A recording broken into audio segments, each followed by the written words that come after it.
The hungry alien widow. She walked slowly through the human city, her steps weak, her stomach empty. Her cloak was torn, her face pale, and her eyes heavy with sadness. Once, she had been proud. Once, she had walked with her husband by her side, a soldier who promised her a future. But the war had taken him. The war had taken everything. Now she was just a widow, an alien widow in a world that did not welcome her. The humans looked at her with cold eyes.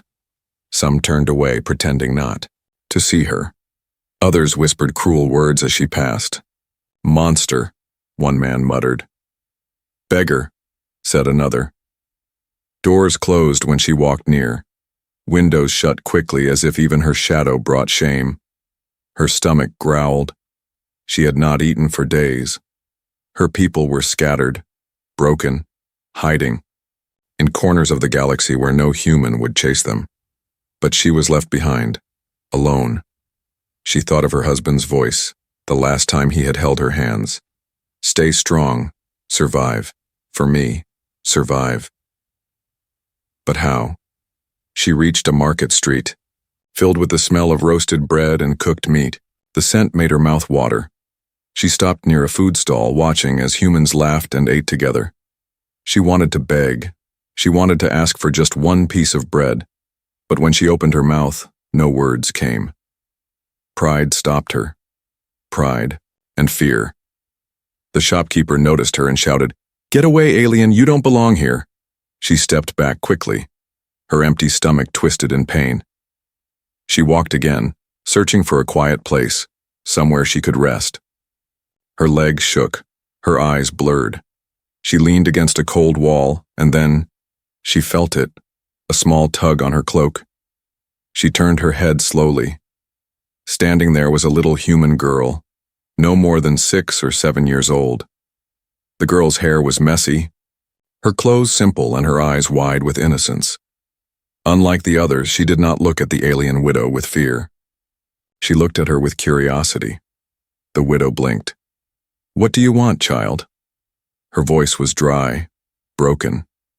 The girl tilted her head. "You're hungry, aren't you?" The widow froze. No one had ever asked her that. No one cared if she starved. Her lips trembled, but she said nothing. The girl smiled gently. "I know where you can eat. My house has bread. My dad makes soup too. Come." The widow shook her head.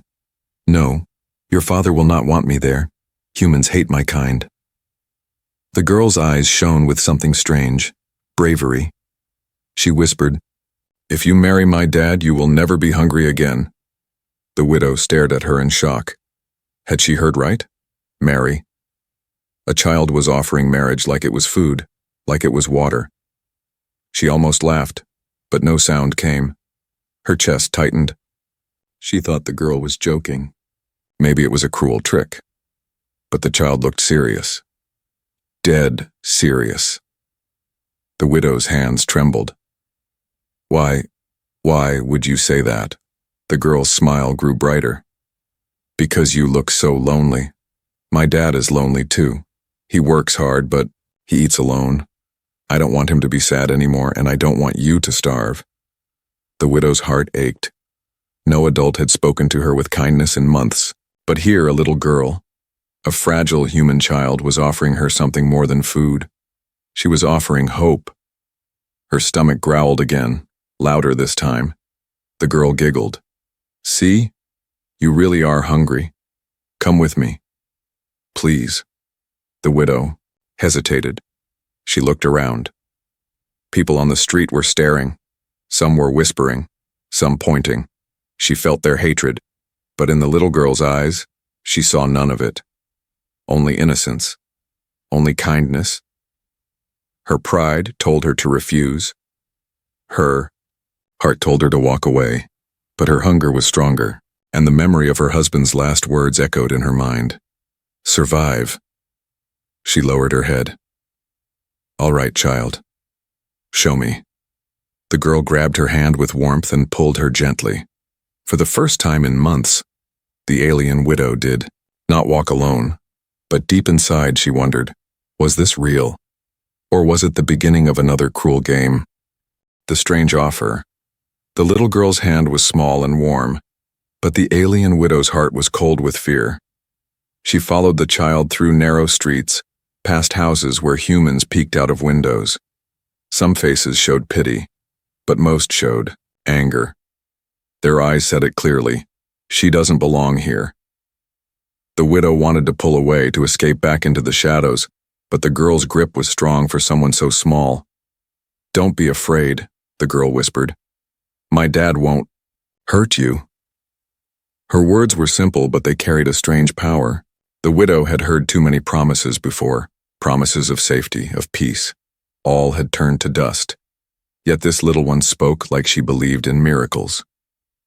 At last, they stopped in front of a small wooden house. It was old, but not broken. The roof was patched, the windows clean, and smoke curled from the chimney, carrying the smell of soup. The widow's empty stomach twisted painfully. The girl pushed open the door and called out, "Dad, I'm home." A deep voice answered from inside, steady and tired. "Close the door, Mina. The cold is coming in." The widow froze at the doorway. She wanted to turn and run, but the girl tugged her cloak again. "Come on." She stepped inside. The warmth of the house hit her at once. It smelled of wood, of fire, and of bread fresh from the oven. Her eyes darted across the room. The place was simple: one table, two chairs, tools stacked in a corner, and shelves filled with small metal parts. It was not rich, but it was alive. And then she saw him. The man stood near the fireplace. Broad shoulders, rough hands, face lined with years of work. His eyes widened when he saw the alien widow standing in his home. For a moment, silence filled the room, heavy and sharp. "Mina," he said slowly, "why is she here?" The girl smiled, as if she had brought home a kitten instead of an alien stranger. "Because she's hungry, Dad. She needs food. And she can be our family." The widow's heart thudded. "Family?" The man frowned. "Mina." His voice was low, warning, but the girl rushed forward, pointing at the widow with bright eyes. "Dad, listen. I told her she can marry you. That way she will never be hungry again. You won't be lonely, and I'll have a mom. Isn't that perfect?" The widow felt her breath catch. There it was again. That word. Marry. It sounded impossible, almost foolish, coming from a child's lips. Her cheeks burned. Did the little one even understand what marriage meant? The man stared at his daughter in shock. His face hardened. "Mina, you can't just say things like that. You don't know what you're talking about." "But I do," the girl protested. "You always eat alone. You always sit by the fire alone. You work hard, but you never smile.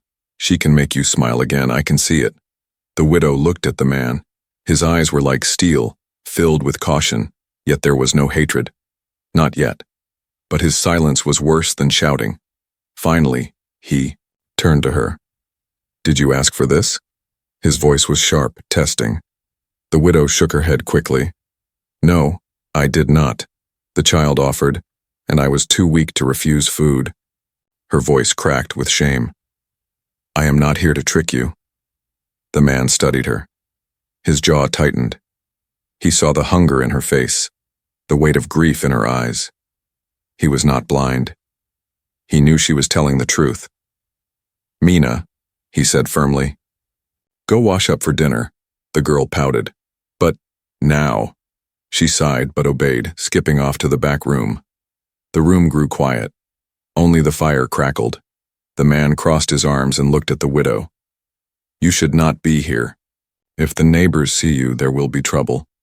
They don't forgive so easily." She lowered her head. "I know, but I had nowhere else to go." The girl, she saw me on the street. She spoke to me like I was not a ghost, like I was still alive.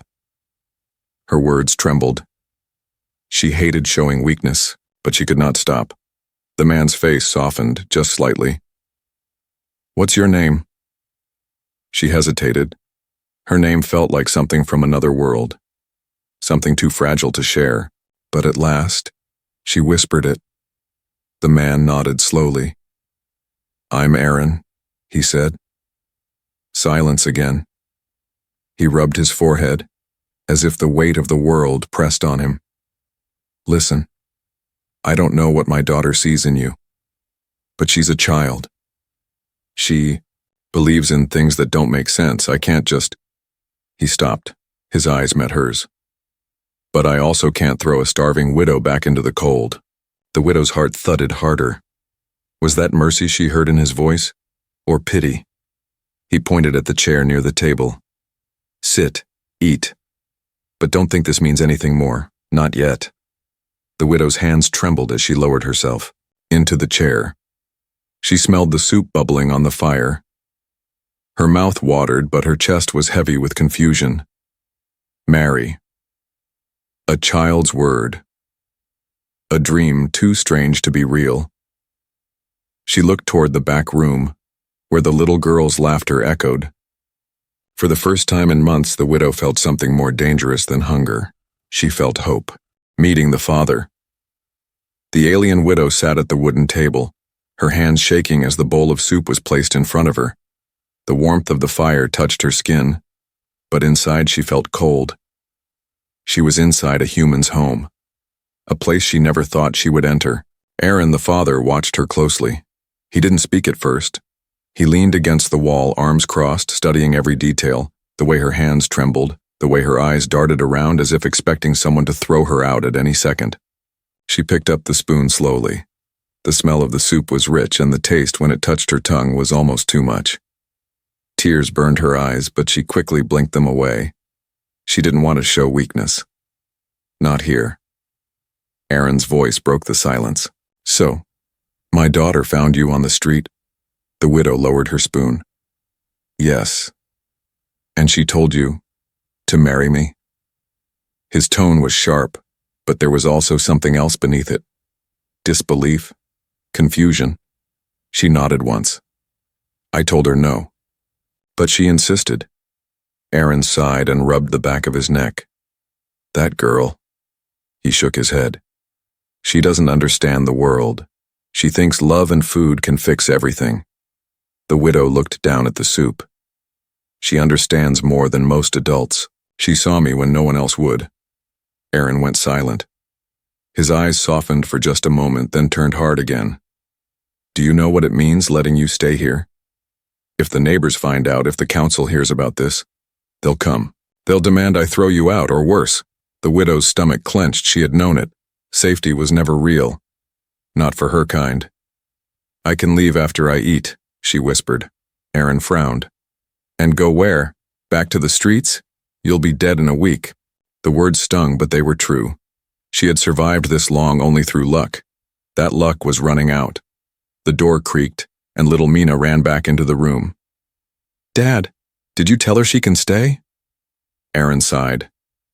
Mina, please. The girl rushed to the widow's side, hugging her arm. She's kind, I can feel it, she needs us. The widow froze. No one had touched her in so long. The child's small arms felt like sunlight breaking through heavy clouds. Aaron looked at his daughter, then at the widow. His jaw tightened. You don't even know her. She could be dangerous. Mina pouted. She's not dangerous. She's sad like you. Silence. The fire crackled, filling the room with its soft hiss. Aaron finally spoke, his voice heavy. I'll allow you to stay. For now. But under one condition. The widow's eyes lifted slowly. What condition? You work. You help in the house. You don't hide in the corner waiting for food. You pull your weight. If you can't, then you leave. The widow's chest tightened. Work. That was something she could understand. That was something she could accept. Yes, she said quietly. I will work. Mina clapped her hands in joy. See, Dad? Now she's part of us. Aaron gave a tired smile, but it faded quickly. Part of us, we'll see. His eyes returned to the widow, cold but not cruel. One mistake and you're gone, do you understand? She nodded. I understand. That night, as the girl slept peacefully in her small bed, the widow lay awake near the fire. She watched the shadows on the walls, listening to the quiet breathing of father and child. Her heart ached. She thought of her husband again, of the nights they had spent under alien skies, whispering of a future that never came. She thought of the day he fell, of the promise he had asked of her, survive. Now here she was, in the home of strangers, holding on to a thread of survival given not by war or strength, but by the simple kindness of a little girl. She wondered if Aaron truly meant his words. Would he allow her to stay? Or was this just a temporary mercy before he sent her away? She closed her eyes. The warmth of the fire reminded her of something she thought she had lost forever, the feeling of belonging. And for the first time in months, she allowed herself a fragile hope. Maybe this was not the end. Maybe this was the beginning. But outside, beyond the walls of the small wooden house, whispers already spread through the town. Some had seen the alien widow enter Aaron's home, and in the darkness hatred stirred. A warm meal. The morning light slipped through the cracks of the small wooden house. The alien widow opened her eyes slowly, her body stiff from sleeping on the floor near the fire. She had almost forgotten where she was. For a moment she thought she was still in the cold streets, but then she smelled something, fresh bread. Her stomach growled. She pushed herself up and saw little Mina setting the table with small hands. A wooden cup here, a plate there. The girl hummed a soft tune, cheerful and light. "Good morning," Mina said with a big smile when she noticed the widow was awake. The widow nodded shyly. "Good morning." Her voice was still weak but warmer than last night. Then she saw Aaron by the fire stirring a pot of soup. He didn't look at her. He just kept moving the spoon slowly, his broad back straight. He had already been working before dawn, she guessed. The widow stood quickly. "I will help," she said. Aaron glanced at her, his eyes sharp. "You know how to chop wood?" She hesitated. "Not in your way. But I can learn." Aaron handed her a small basket instead. "Then fetch water from the well, Mina will show you." The widow took the basket, surprised he trusted her with even this task. She followed Mina outside. The air was cold, and the ground still wet from last night's rain. As they walked, the widow noticed the houses nearby. Curtains moved. Eyes watched from behind glass. She felt their stares. Sharp, accusing, filled with hate. Mina didn't notice. She skipped ahead happily. "This way." The widow gripped the basket tighter. Her heart beat faster. She wanted to run back to the safety of the house, but she remembered Aaron's words. "You work, you help." She had promised. She would not break that promise. At the well, Mina showed her how to pull the rope and lift the bucket. The widow's arms strained, but she managed. When she filled the basket with water jars, Mina clapped. "See, you're strong." For a moment, the widow almost smiled. When they returned, the table was ready. Aaron placed bread, soup, and a small piece of dried meat on the table. It was a simple meal, but to the widow it looked like a feast. "Sit," Aaron said.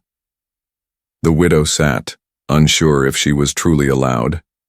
Mina sat beside her, her little legs swinging. Aaron sat across from them, his face calm but watchful. The widow reached for the bread slowly, almost afraid it would vanish if she touched it. When she bit into it, warmth spread through her chest. Tears pricked her eyes again, but she turned her head so no one would see. Mina noticed anyway. "It's good, isn't it?" The widow nodded. "Yes, very good." Aaron finally spoke. "Don't think food comes free here. You will earn every bite." The widow set her bread down and met his eyes. "I understand. I want to earn it." His gaze lingered on her for a long moment. Then he nodded. "Good." For a while, silence filled the room as they ate. Only the crackle of fire and the soft chewing of bread broke it. But for the widow, every second felt strange. She was sitting at a table. She was eating with humans, not hiding, not begging, not running, and yet danger pressed at the edges of her thoughts. She knew eyes had seen her enter this house. She knew whispers had already started in the town. Mina broke the silence with her childish laughter. Dad, can we keep her? Like forever? Aaron sighed. She's not a pet, Mina. But I like her, Mina said firmly. She leaned against the widow's arm. She feels like family. The widow's heart tightened. Family. That word cut deep. She had lost hers. But here was a child offering her a new one without fear or hesitation. Aaron looked at his daughter, then at the widow. His face was unreadable. We'll see, he said at last. The widow lowered her eyes. She did not dare hope too much. But inside, a small spark of warmth grew, as fragile as the bread in her hands. After the meal, Aaron handed her a rag. Clean the table, then help in the workshop. If you want to stay, you'll learn to work with metal. The widow nodded. I will. All day she worked. She carried wood, scrubbed tools, even tried to help Aaron with broken machines. He corrected her often, sometimes harshly, but never cruelly. She listened. She learned. By nightfall, her arms ached, but her chest felt lighter. She had done something. She had earned her place, if only for one more day. That night, as she lay near the fire again, Mina curled up beside her, small and warm. The widow stared at the flames, her heart torn between fear and hope. She had eaten a warm meal. She had worked. She had touched something she thought was gone forever, belonging. But outside, beyond the small wooden house, the whispers grew louder. The town was watching, and soon their patience would break. The bond grows. The days passed slowly, and the alien widow found herself learning the rhythm of the little house. Each morning, the fire was lit before sunrise. Aaron worked in his small workshop, fixing broken machines from the townsfolk. Mina went about setting the table or humming as she helped her father. And the widow, she cleaned, chopped wood, fetched water, and slowly learned the strange tools Aaron used. It was not easy. Her hands were clumsy at first. She cut herself more than once trying to strip wires or hammer metal into place. Aaron scolded her often, his voice firm and sharp. But he never told her to leave. Instead, he corrected her, showed her again, and made her repeat the task until she could do it. At night, her body ached from the work, but her stomach was full, and for the first time in months, she slept without fear of freezing in the streets. Mina, however, was the one who changed everything. The little girl followed her everywhere. She asked endless questions about the widow's people, her homeworld, the stars she had seen. The widow answered in simple words, sometimes with a heavy heart, for every memory brought back the face of her husband, but she never pushed the child away. Mina's laughter was like light in the darkness. One evening, while they sat by the fire, Mina leaned against her and said softly, "You feel like my mom." The widow's chest tightened painfully. "I am not your mother." "I know," Mina said, smiling, "but I wish you were." The widow looked at Iran, who sat across the fire polishing a tool. He didn't react, but his eyes flicked up for a moment, watching. She could not read his face. The bond grew stronger with each passing day. Mina held her hand when they walked to the well. She laughed when the widow tried human bread recipes and burned them. She even whispered secrets about school and friends, secrets only a child would share. For the widow, it was dangerous. She had promised herself not to hope. She knew humans did not forgive easily. But every time Mina smiled, every time Aaron let her stay another day, hope slipped into her heart like water into cracks of stone. But outside the safety of the house, the world was not silent. The townsfolk had noticed. Men whispered at the market. Women pulled their children away when Mina passed by, saying she smelled of alien filth. A stone was thrown once, hitting the wooden wall near the workshop. Aaron ignored it, but the widow saw the tension in his shoulders grow heavier each day. One afternoon, as they worked together, the widow asked softly, "Why do you let me stay?" Aaron didn't look at her. "Because my daughter asked me to." "Only for her?" she pressed. Aaron stopped hammering the machine. He looked at her directly, his eyes dark but honest. Because you're trying. You're not waiting to be fed. You're working. That matters. The widow lowered her gaze. His words were rough, but they carried weight. More weight than pity, maybe even respect. That night, Mina climbed into her lap with a small drawing. It showed 3 figures: a tall man, a small girl, and a woman with alien eyes. Above them was a sun shining bright. "It's us," Mina said proudly. "Our family." The widow's throat tightened. She wanted to say it was only a dream. She wanted to remind Mina that one day, this fragile piece could be torn apart. But she couldn't. She simply held the girl close. Later, as Aaron put out the fire, he looked at the drawing and said nothing. But his hand lingered on it longer than she expected before setting it gently aside. The bond was growing. Too fast, too deep. The widow feared it. She feared the anger of the town. She feared what humans might do if they discovered her inside this house. But even more, she feared her own heart. Because every day, every laugh, every warm meal pulled her closer to something she thought she would never feel again: a family. Yet in the distance, shadows gathered. At the tavern in town, rough voices spoke. Men with too much anger and too much ale whispered about Aaron's house, about the alien inside, about teaching them a lesson. The bond was growing, but so was the danger. The threat. The night was quiet. Too quiet. The alien widow sat by the fire, mending a torn cloth while Mina slept peacefully in the corner. Aaron sat at the table, sharpening a small blade. His movements were slow, steady, as if his mind was somewhere else. The widow had grown used to the silence between them. But tonight the silence felt heavy, pressing down on the little wooden house. She could sense something in the air, like a storm waiting to break. And then it came. A sharp crack against the window. The widow jumped. Another sound followed. A stone striking the wall, then another. Outside voices rose, harsh, angry voices. "Send the alien out," someone shouted. "She doesn't belong here." Another voice added. The widow's heart froze.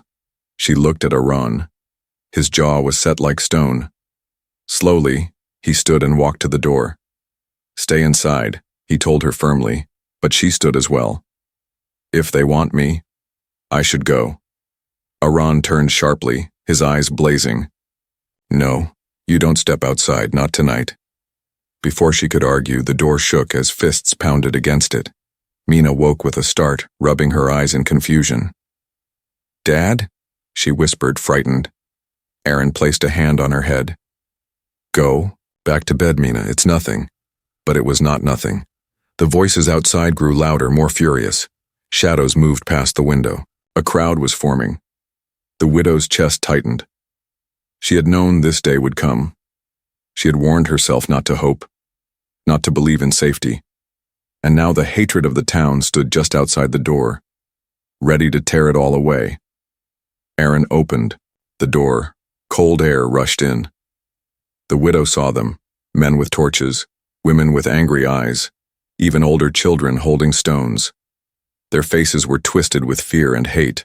The leader, a broad man with a scar across his cheek, stepped forward. "Aaron, we gave you respect. We gave you business. And this is how you repay us? By sheltering one of them?" He spat on the ground. "She doesn't belong here." Aaron stood tall, his face unreadable. "She is a widow. She has done no harm. She is an alien," the man roared. "Her kind killed our sons, burned our homes. And now you let her sit at your table? Sleep under your roof? Shame!" The crowd echoed the word. "Shame! Shame!" The widow's knees felt weak. She wanted to run out, to beg them for mercy, to take the danger away from Aran and Mina. But Aaron didn't move aside. "She works here," Aaron said firmly. "She earns her place. She's no threat to you." The scarred man sneered. "You think we care? Today it's work. Tomorrow she'll poison you in your sleep. That's what her kind does." He raised his fist. "Hand her over." The crowd roared in agreement. Torches waved. Stones were thrown, bouncing against the wooden walls. Mina cried out, clutching her father's leg. The widow stepped forward, her voice shaking. "Stop. Please. I will go. Do not harm them. But Aaron moved in front of her, blocking her path. His eyes burned like fire. You will not go. The widow gasped. But, he raised his voice, strong and fierce. You are under my roof, my daughter trusts you, you work hard, you eat at my table. That makes you one of us, and no one— His voice thundered. No one touches what is mine to protect. The crowd hesitated. Some shuffled their feet. Others looked uncertain. The scarred man snarled. You'll regret this, Aaron. The council won't forgive you. Then let the council come, Aaron replied. His hand tightened on the blade at his belt. But if anyone here dares step forward tonight, they will regret it first. The silence that followed was heavy. Torches flickered. The crowd muttered. No one moved closer. At last, the scarred man spat again. This isn't over.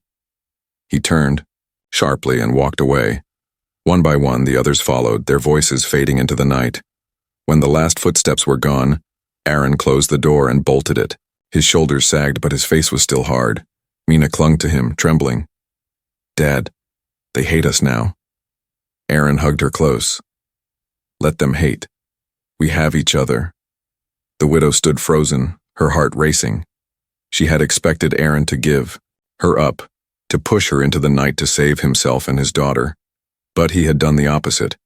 He had chosen to stand against them all, for her. Tears filled her eyes. She whispered, Why? Aaron looked at her, his expression unreadable. Because Mina is right, you're part of this family now. The widow covered her mouth with her hand, her body shaking with silent sobs. She had been ready to sacrifice herself. But instead, she had been given something she thought impossible. Not just shelter, not just food, a place, the choice. The days after the attack were tense. The little wooden house felt smaller, surrounded by whispers. When the widow stepped outside to fetch water, neighbors turned their backs. Some spat on the ground. Children, once curious, now threw pebbles and ran away. Inside, Mina stayed close to her side, holding her hand tighter than ever. Aaron worked longer hours, fixing more machines, but his face grew darker each night. The town was no longer a place of peace. It was a cage filled with eyes. The widow tried to hide her fear, but each crack in the wall, each shadow outside at night made her heart race. She knew this could not last. The council would not remain silent forever. They had power, and power always found a way to crush weakness. One evening, as the sun dipped low and painted the sky with fire, it happened.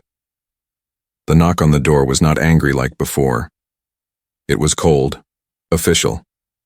3 men stood outside, dressed in dark coats with silver badges. Behind them gathered another crowd, quiet this time, but their eyes burned with the same hatred. Aaron, the tallest man said. His voice was calm, practiced. By order of the town council, you are commanded to release the alien into our custody. She cannot remain here.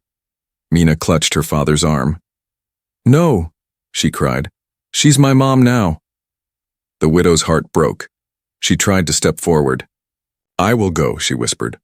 Do not make trouble. Do not risk more. But Aaron raised his hand, stopping her. His face was carved from stone.